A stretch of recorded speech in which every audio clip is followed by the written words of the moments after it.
Welcome to the Team Builder Show, where the most successful team leaders share how to build, scale, organize, and ultimately maximize your sales team results.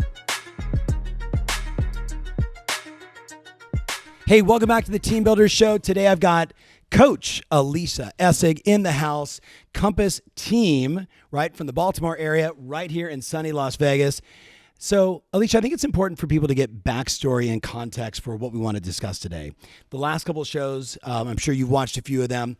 I'm interviewing your peers that are running these 15-person teams, 30-person teams, 40-person teams, talking about having 125 salespeople on their team.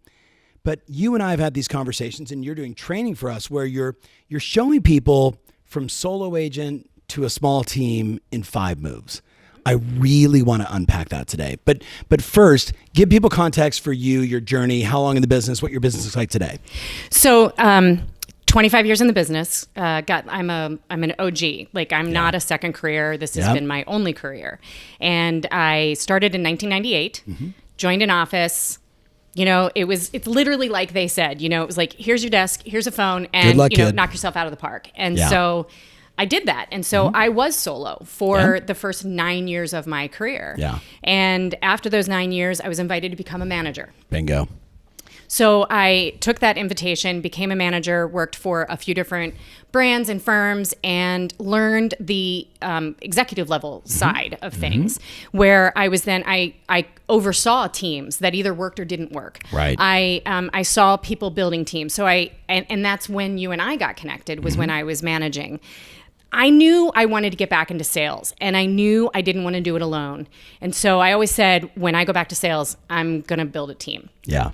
I got the invitation to become a coach with you in 2015, and I set out to go and build a team. And I was going to get back into sales, and I was like, I'm not going to do this alone, because doing it alone just sucks. Right. It just sucks. Right. And I did it for so long by myself that I was like, there's no way I'm doing this by myself again. Yeah. I think that's the key distinction, because it's not that it sucks for everybody, but you knew, because you did the grind for 9 years, then you went into management, and when you go into management, you see it from a different perspective. Absolutely. You're like, I hired these 3 agents, 1 killed it, 2 died. I thought the 2 that were going to die were going to make it. And the one that was going to die actually killed it. Like, exactly. Like this is a crazy experiment every day. So you saw all of that, which just gives you a better context when you say going solo sucks. Yes, totally. And the thing is too, I saw leaders trying to be leaders that really either weren't prepared, weren't properly trained, or just really shouldn't have been leaders, no offense to them. Sure. And they weren't running great operations, and they would crash and burn incessantly, and they would say, well, why aren't my agents staying with me? Or,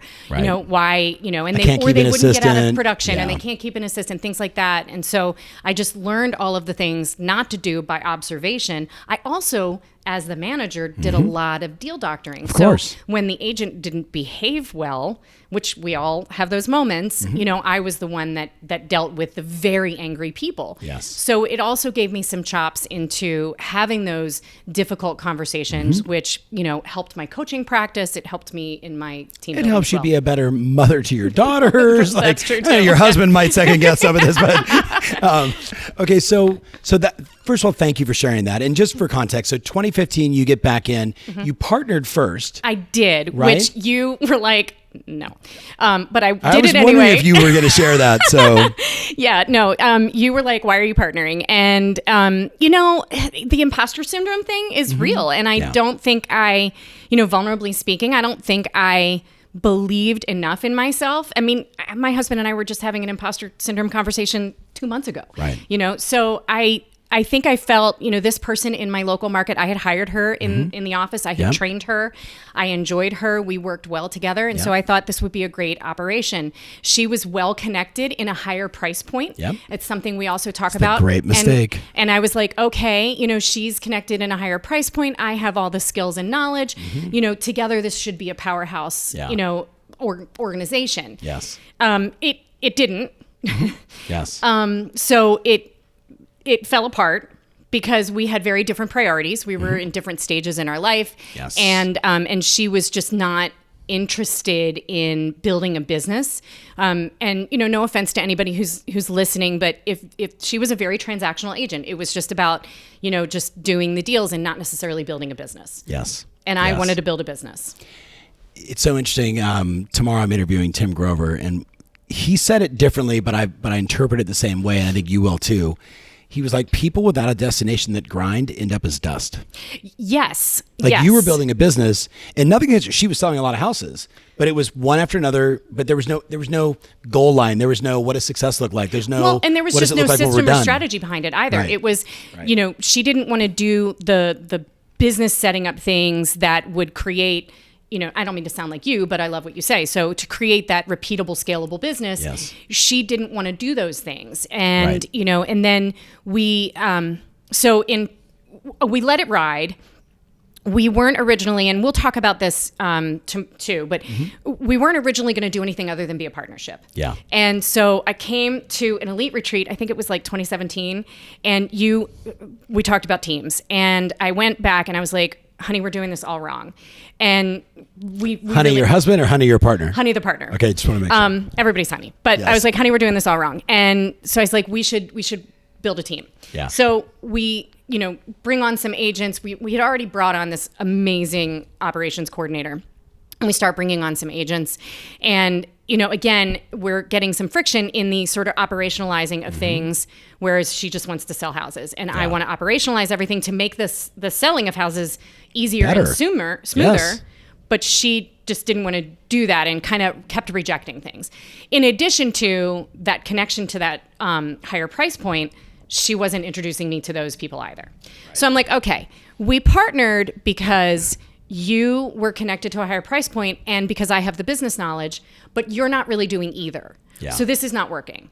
So at the end of 2018, we had a divorce conversation. Yep. So but at that time we had built a bit of a team. And so we called it, we got divorced, but stayed together for the kids. Hallway sex. Yes, Exactly. Got it. So we got divorced, but stayed together for the kids. And then we changed brokerages, which needed to happen for a number of reasons. And so continued to build the team. And as with any business operations, and I think, any CEO or business owner knows, there is attrition. And you can't get away from that. So we had some people coming and we had some people going. And that bothered her too. Yeah. So we didn't change the name. She took it personal. Yes. Yeah. And that didn't bother me so much because I had been in a management for so as a long, manager, and I you had saw seen it. people come and go, Right. and I knew the game, for lack of a better word. Yep. So we changed brokerages, and since we were now divorced and I owned the team, I was able to do all of the business building things that are part of the 5 steps. Yeah. And I was able to implement lead sources and real structure. Right. Which is why then, we had sort of stuck at this 40, 55, somewhere between 40 and like 55 transactions between the two of us. Even with a few team members, we still just couldn't seem to get out of that. But when we divorced, and I was able to put in all of these things in place, we went from 55 to 130 transactions. Bang. I'm so proud of you. It was awesome. I mean, just the journey of our relationship to be here right now. So let's talk about the zero, like solo to really getting that team going in 5 moves. Okay. Let's go uber tactical with them. Sure. What's number 1? Number one is actually 2 questions that you have to ask yourself. Good. The first one is, why do you want a team? Yeah. And Is there a right answer? No, I don't think so. Okay. I I'm a think greedy couple son of a wrong bitch, answers. and I want to abuse people. Pardon me? I'm a greedy son of a bitch, and I want to abuse people. That's a wrong answer. Okay. I just want to be clear. I think there's a lot of right answers, and there might be a few wrong answers, but there. But don't say something that isn't true and real for you. I'm taking your words out of your own mouth. Like 100%. Right. So you have to be authentic and real. Like the thing about leadership, and that's what it is. Like when you're going through this journey of deciding that you want to be in leadership, because if you want to start a team, that is what you're doing. You're saying, I want to raise my hand and be a leader. Yep. And when you want to be a leader, you have to understand what kind of leader you want to be. And so you have to ask yourself a series of questions like, well, what kind of leader do I want to be? And are your needs more important than your team's needs? Right. And, there's a whole series of questions. There's leadership podcasts and leadership books that you can read to help you determine what kind of leader you want to be. I am the type of leader that I wanted to be collaborative. When I managed, and I learned and honed in that skill when I was managing, like to the point where the team, the group of agents that I had recruited and built this culture, they actually had an acronym called no. What WWAD? What would Alyssia do? Oh yeah. And so these agents will still text and call me years later about things. Yes. And that's the type of group that I created. So I wanted this collaborative, beautiful, like, I'm going to take care of you. And, you know, when an agent came to me and said, hey, I have a question, I wouldn't always necessarily answer it. I would say, go, you know, who's really good at that? You know, David's really good at that. Go ask David. Right. And that fostered that collaboration and love for each other and respect for each other. And that's the kind of leader I wanted in my team. So is number one, why do you want it? And two is what kind of team leader you want. Okay, what kind of team you want, What right? kind So of now team we're you talking want. models. Correct. Right? Small, mid, large. No, it's actually, You know, you can have, no, the types of teams that I'm talking about are, you've referred them, like, what is it? Something in Minions you say, and Hero on the Hero on Minions, the which is not designed to upset you, Right, but yeah, it's it's not. the person that builds everything around them, their Madonna, Right. and no one else matters. So the way they're classified, that I have broken them down, is they are the team leader model, which is the team leader is like the face, the brand, and everybody lead generator, only the listing supports agent. that Yep. brand, right? Yep. And then there's and there's nothing wrong with that model. Absolutely. Then there's something called the lead team model, where again, it's kind of the team brand, but the team brand feeds the team all of the business, which means we got Google Flex from Zillow, RDC. We're bringing a ton of leads. We need 50-50 splits. We need conversion of this, 35% referral fee. ISA teams, the whole nine yards. all the whole 9 yards. And my team is a little bit of a hybrid of both of those. What's the third type of team? The third type of team is like the teamerage, like the brokerage model? Like the mega team. Yeah. Yeah. Okay. Yeah. Like the which is the hybrid of and the, yeah, but that's in my experience Lisa right, but they've got a career path for their agents. It's not just come in, sell a bunch of houses, you know, here's the referral fee, blah blah blah, but it's like evolve from that into your own agent and have your own past clients and your own sphere, and we're going to support you that way. And then maybe you start your own team inside the team. Like they really think about the journey, and we're all going to lose agents, but you know, you're going to lose less because you're giving them a career path. That's a bigger volume team. Teamerage. Yeah. Yeah. So one is why, two is what type. What's the second one? What's the second of the evolution of the 5 moves? The second is understanding your numbers. Okay. This is if you're running a solo business and you are considering getting into hiring a team, you now have to run a business. Right. If you business are is math. currently business is math, marketing is math, everything is math. Yep. And so you have to know what your revenue, your expenses are, because your next step is to hire someone. And you have to hire that right-hand person. Right. And so, you know, as a combination of understanding your numbers and understanding where your revenue is coming from, you know, when I hired my operations coordinator, she started part-time. This was like 2017. She's been with me, 5 years. And she was like, do you guys have enough business? Because she was worried that we wouldn't literally be able to pay her. Yeah. And, you know, I joke with her now. I'm like, do you still think we don't have enough business?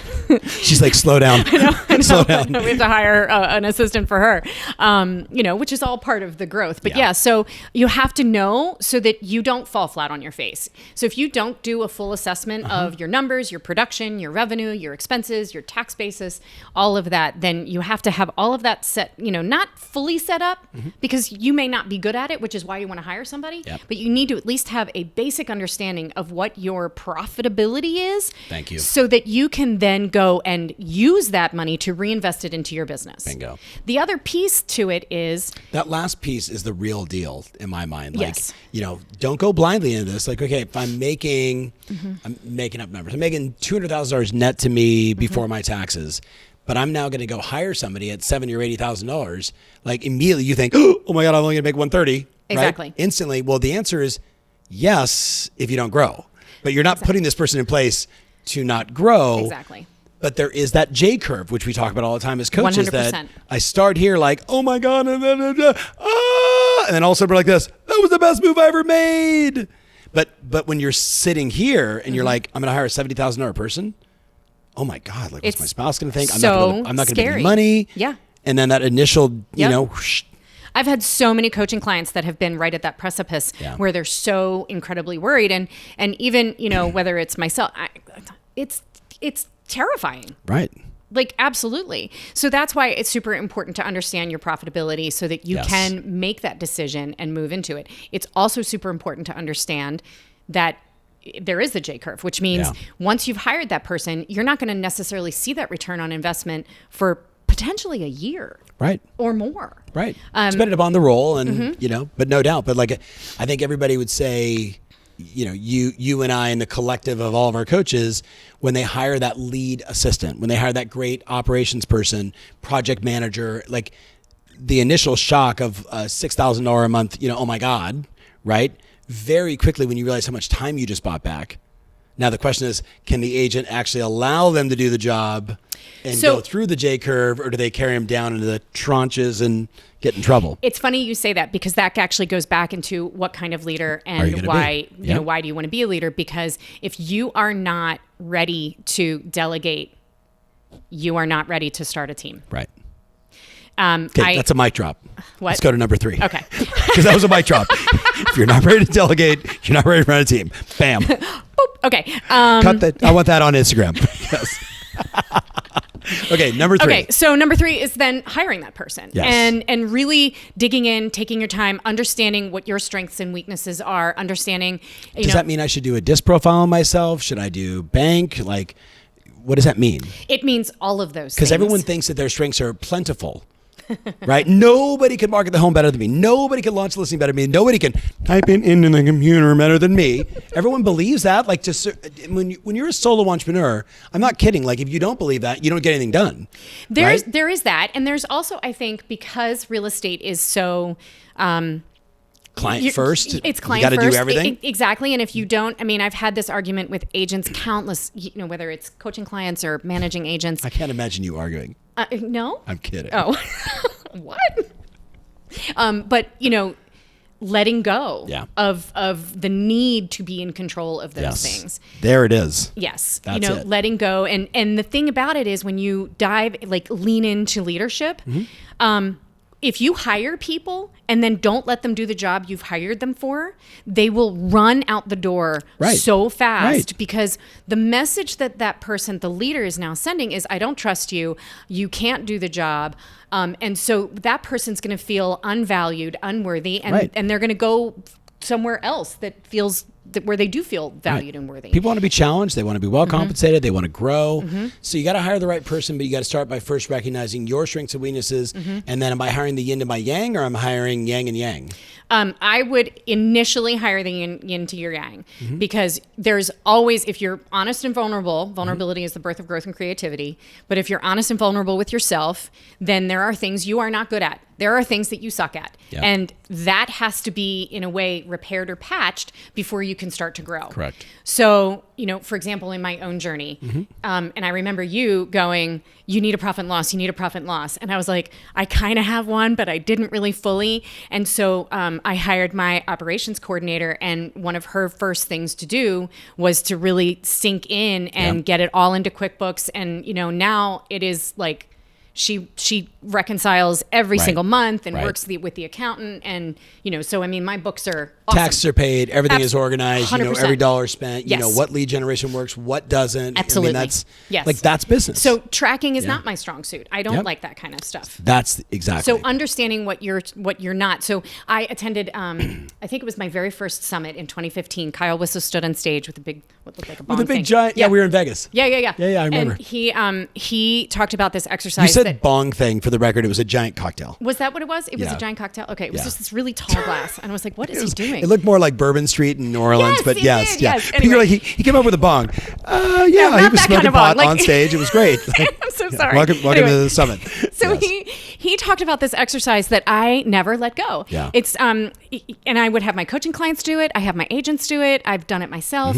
Take a blank piece of paper, draw a line down the middle of the page, write on one side stuff I love, on the other side stuff I hate. And he said, and it literally just stuck with me. He's like, and then hire somebody to do the hate column. Right. And so I've done that with countless coaching clients. I've done that with my agents. I've done that myself. And your first hire should be the person that takes care of everything on that I hate list. Yeah. So, Courtney, we need to steal that. That's a whole show right there. I got you. Okay. We're not editing. I'm just having a conversation with Courtney in the middle of our podcast. Okay, let's go to. So I hire that person. Yes. Inside of number 3, do you give any insight on Indeed, LinkedIn? Yes, Wise Hire, Indeed, Wise LinkedIn, all of Hire. the Big above. shout out to Wise Hire. Like they're doing bang up job for a lot Wise of our Hire clients. is awesome. I just used Wise Hire to make my, like I had, again, as you grow, you have to continue to add. You know that. I know that. So this year you might have noticed my social media is a little bit better. Yes. Yeah. Congrats. I hired a killer marketing person. And Isn't it amazing? Were you afraid, J Curve? Oh, hell yeah. Oh my God, what's it going to cost? Oh, yeah. Right? Yeah. Yeah. And then you get Courtney and you're like, oh. Or you're Let's like, talk more about her like she's not in the show right now. I know, right? Or people are like, man, you're killing it on social media. And I'm like, and I call her name's Veronica, and I call her and I'm like, everybody is noticing what you're doing. Yeah. Like it was within a week. Yeah. Somebody in my brokerage was like, what are you, literally she DM'd me. She was like, did you hire a new marketing person? I was like, yes, I did. Did she do the video of you walking around that like $10 million house or something? A couple weeks ago. that was so cute. That was awesome. That's not a $10 million house, but well, whatever. But it was like, but again, your market, it was like a really expensive home. yes, it was a beautiful, expensive home, and yes, she did that. Yeah, that was like I was like, oh, I hearted that. I was like, that was good. That was I know, nice. I see it. I'm and it was like "Ooh, behind the Tom Ferry liked my scenes, like post." you're just like, this is what it looks like to live in. And you're like, I could see myself living in a place like this. Is awesome. Yeah. Okay, so number 3 is hire the right people, and it immediately needs to be an operational person to 100%. take care of the things that you're not good at, Yep. so that you can then really be a well-rounded, like you've got this like rock star solid foundation. Yeah. So the first 5 moves are all about building that foundation. You cannot put a roof on a house that's not built. So, understanding your why, your what, then, you go into your budgeting and your numbers, then you hire that right person. Now it's like, okay. Yep. Right. So, but the thing is, depending on what kind of team you want, you also have to understand where your production is going to come from. Right. So then it's like, if you, is this number 4? This is number 4. So then you need to either get more leads for the agents or build out coaching systems. 4 and 5 are kind of similar because 5 is all about that culture and your systemizing your meetings and your if you are the coaching kind of You're team leader. operationalizing all communications, all training. Yes. You're the answer to the question, remember a billion years ago when we were in Palm Desert, this is how we do it around here. Yes. Right? This is our playbook. It's this your is how we standards. run our business, our SOPs, right? Yep. So I want to go back to 4 though. So you're saying inside of 4, I've now added these people, or I've added this person and maybe potentially more. Now it's like, okay, I'm biting off 70,000. I'm just using that as an example, $70,000 in new salaries. My expectation is now freed up this much. Is the onus just on the individual? Should they be looking at paid lead sources? Should it just be their database? Is this the time to start a short-term campaign, not a geo farm, which is going to take longer? Like inside of this, don't you think they have to look at all of that? And shouldn't they maybe do that simultaneously while they're hiring? Because you and I both know, like, you implement a new lead source, maybe outside of your database or Zillow or like an online, like, spend some money, get a lead. Most everything takes 120 days before you start to mature. If not more. Yes, right? exactly. So farming could be 6 months, a year, right? Yes. So, when you decide you want to be a leader, and people will be attracted to you for what you are good at and what you're known for. yeah. In my case, people were attracted to me because I have that training piece and I have this incredible database domination strategy. Right. And so when I said, okay, we're going to bring people on, the first thing they do is enter into our existing SOP on our database domination strategy. So like that's a number 1. Then they go through the training. They talk about, the 554s and, all of those kinds of things. And then they start getting added into the lead rotation as a supplement, right? Yep. One of the things that always attracted me to your coaching company was the fact there's no wrong way to get a lead. Right. So it's like, and everybody knows your past clients and center of influence are going to be your Better be at the highest heart and soul. best ROI. Yep. Lowest cost, no referral fee. Exactly. But there are limitations. It doesn't always produce. So you have to have additional pipeline items. And so that is part of why I've created the team that I created is so that then the agents, they can say, okay, I'm going to farm this, or it's a newer agent. I just hired a brand new agent. She's like 23. I'm so excited. She was kind of failing on her own. And, she's local to the market, but she has a little sphere of influence. But I will be able to feed her with the lead sources while she's learning how to massage her sphere of influence. And she'll sell. I mean, I hired another brand new agent. He did 28 deals his first year under my guidance. Yes. in your culture. In my culture. So what kind of team am I building and what kind of leader am I going to be? Correct. What's the ideal model for me? 3 is like really my first hire, if I'm getting that correctly. And you're hiring. I love the Kyle example of love, hate. Yeah, it's get all the hate off your list. Get all the hate off your list. Flourish. 4 is this sort of simultaneous, as I see it, right from the very beginning, almost, or really 1 and 2. Like, why am I doing this, and what kind of model? Somewhere there, you're going to ask yourself, am I going to be a purely by referral, my past clients in Sphere? Am I going to expand beyond that? Am I going to have a digital presence, social presence? Are we going to geographic farmers? Like Dave Robles built his entire brokerage on geographic farming, right? Exactly. So there's no wrong way to do it, but whatever you do, you got to go all in. You got to go all in, and you have to, again, it's the same thing you say all the time. You just have to be consistent. You just have to do it. You just have to keep doing it. So someone is going to listen to this and say, this just sounds too simple. The path is the path. Yeah. What's going to happen is the mistakes you'll make is you won't delegate. Yeah. You won't hire the right person. You don't have the culture, the coaching, the training, whatever, right? Yeah. Or you'll think because you recruited an agent, they stayed with you for a little while and then they left. Your first agent that leaves you is going to be like your first major breakup. Yes. Like when I was no one will ever date me again. I had recruited this agent and I helped her grow. Yeah. And like, I mean, like, not to sound super cheesy, but like I probably like fell in love with this girl. Like I loved her. Yeah. We bonded immensely. And then she upped and left. Yep. And I was devastated. Oh yeah. I mean, I was devastated. Yeah. And so to understand and expect the attrition, it's just, I had this huge aha when I was managing. Recruiting and growing a team is no different than building a real estate business, right? Yep. It is literally the same thing. You have to have a pipeline of agents. You have to have your existing agents, and you have to have your, your like. It's a funnel. It's the funnel. Top of funnel, middle of funnel, bottom of funnel. The second people get recruiting and retention and all that is just funnel. That's all it is. It's even once they're in, like, okay, they're still trying to figure it out. They're finally getting there. Okay, now they're fully baked. That took me 12 months, 18 months, 24 months. Yep. And now how long can I keep them there satisfied before I have to switch the comp plan? Correct. It's all models. It's all numbers. Okay, number 5, we've got to be mindful of time. We were trying to keep this in 30 minutes. It sounded like culture. Yes. And culture's so coaching, big. Yeah. Like community culture, training, personal development. Yep. How we do it around here. Exactly. Right? But this is how we do it. So give us an example of what you recommend. Is there a set playbook for culture or a process of questions I need to ask myself to be my best self for the culture?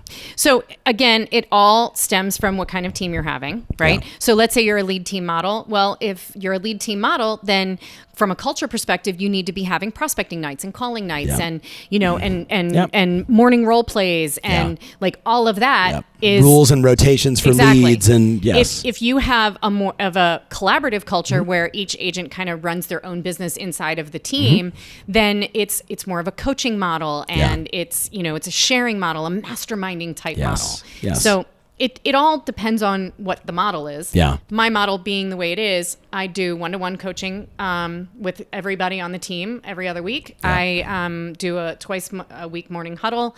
I do a team meeting on the alternating weeks that they're not getting coached. The team meetings consist of 4 main topics. It consists of lead generation, servicing existing clients, marketing your business, and running your business like a business. Systems, organization, improvement, finances. Right. Yeah. Right. With the addition of the marketing coordinator, she actually works with them, with the agents once a month to set up their marketing plan for the following month.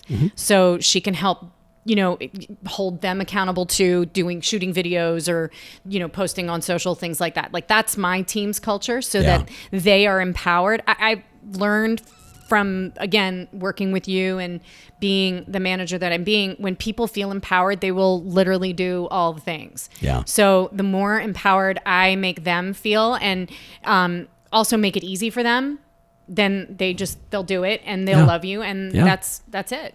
Bang. Yeah. Okay, I'm so happy I finally got you on a podcast. Thank you. I'm so happy. Here. So 5 moves, 0 from basically solo to building your small team, and then obviously you've given light to the fact that your team has become very large in the last couple of years, and you did all this through the pandemic, which is We should almost do a separate podcast just on that, because they're just like how much I know about the details. The pandemic was hard. Right. I mean, like you guys, you lived it. And yet I want to say thank you to you from the entire ecosystem, because, you know, you, every time I would call and say, hey, will you do this show for me on Pivot? You were like, no problem. Right. And I almost think, even though I was like floating a safety net to you to say, we need you because you're going to help a bunch of people, I think that also helped you. Oh, 100%. Right? Because you were like, stop thinking about my own shit. Let me go help a bunch of people. Absolutely. I mean, we could talk about the pandemic for another 30 minutes, so I won't bother you. But yeah, the pandemic was interesting and difficult and mind-blowing also, Right. and really hard. Yeah.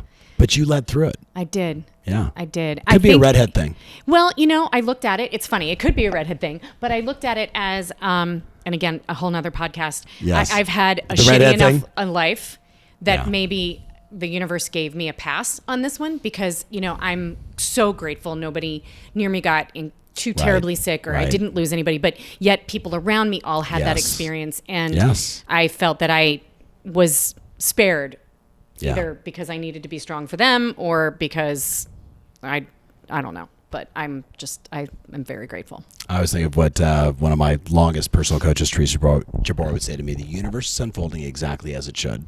And I'd be like, but why? She's like, because it is. Because it is. And I was like, okay. She's Yeah. like, this is just your path.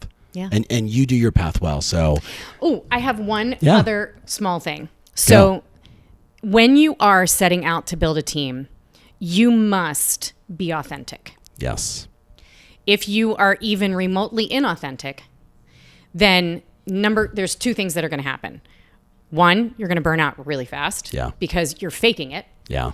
And two, they will sniff it out. Yep. Whoever, and they meaning anyone you hire, any agents, any staff, anybody, they will sniff it out in 2 seconds, and they'll think you're fake and they'll walk away. Yeah. So authenticity is so incredibly important. I agree. And you know, maybe you go back and you write here's the things I like about myself, here's the things I don't like, and you try to do more of this and less of that, and you win. Okay, we got to bounce to this podcast, but again, as I said in the very beginning, it's about time we finally got you on the show. Thank you so much for sharing and all the contribution that you make, not just to your office, but to your market as the former like board president, and like you've done a lot of different things. But you know, you are a light inside of our ecosystem as a client, as a coach, as a leader. So thank you. Thank you. All right, see you soon.